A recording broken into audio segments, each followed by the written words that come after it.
How important was that interview with Kyler Murray? I think a lot of people around the NFL, executives, GMs, owners looked at that and said, this is weird. It's very odd to see somebody who seems so unprepared to answer what had to be everyone's number one question, when he showed up to Super Bowl week pushing Gatorade. But I don't know if that impacts what happens in the draft. Is there any impact, you think, on if Arizona is going to take him, or somebody would normally want to go up and get him but won't because of that?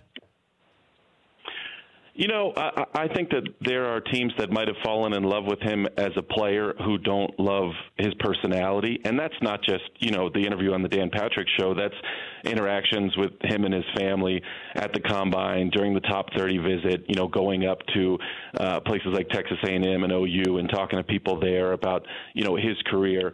I think what happened with you is symptomatic of this larger thing where Kyler is very unexpressive, and there's this impression with NFL people that his dad is driving his career and his career decisions, and that he's just along for the ride. And I think that has scared some teams and maybe not necessarily dissuaded somebody from going up and getting him. But, if he does fall, I think that would contribute. You have Kyler Murray's dad, his involvement. Did you get a chance to talk to him for this article on Kyler Murray? Yeah, so I wrote the article, and we've been working on it for 2 months. And then as a reporter, you take the findings of a story, especially when they cast somebody in a negative light or a questionable light, you take those findings to the person and then say, would you like to comment, confirm, deny, what have you. And then that's when the Murray said, okay, we'll talk to you. And so I got a chance to briefly interview both Kevin Missy Murray and Kyler Murray.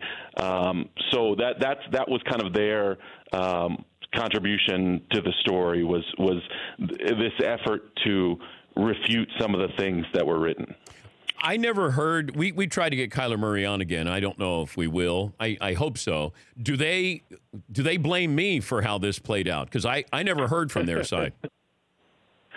No, I think they blame WME, IMG, the marketing people that had them, and I think they probably feel like Kyler was unprepared for that interview, but people who were familiar with that whole process said that he was prepared. It's a big he said, she said. It would shock me that he would not be told going into this whole thing to have some sort of answer for the baseball question, especially at that stage when he hadn't fully committed to football. Yeah, it's weird, and I've said this before. When he came in to our studio there at the Super Bowl, the first thing he said to me is, I hear you're tough. Now, I'd already done an interview with him back in November, and I thought he was, nice, affable. He had some fun with it. But his dad being there, I think, is cannot be overstated. I thought that he was always sort of looking, making sure, he knew where his dad was and, what do I say, not say. And then even that's why I had to go to his dad, because Kyler wasn't answering. And I thought, well, let me go to the puppeteer here and say, what about this? No comment, no comment. And then I knew that we were in trouble there. And I was trying to help him a little bit. I just, he didn't want to be helped or couldn't be helped at the time. Dad's story is really complicated, and he's a huge part of Kyler's life, as you saw, going back to his youth football days. But they run pretty parallel paths.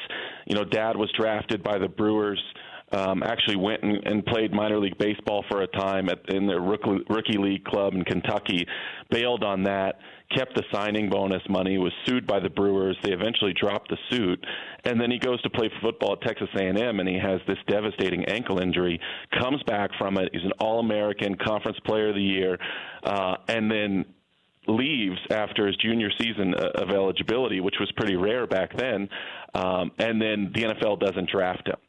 And there's all this question about, whether or not he could have come back because the program was under investigation, and eventually the hammer would come down on the program for impermissible benefits. But his head coach says, part of it was race. being a black quarterback with all these question marks around him, injury and character-wise, and it all contributed to him being undrafted. So you take somebody who's been through all that, and then he has a son who's as talented as Kyler is, and I think it's a complicated process. For more Dan Patrick Show, tune into Audience Channel 239 on DirecTV, stream for free on BR Live, or download the Dan Patrick Show app.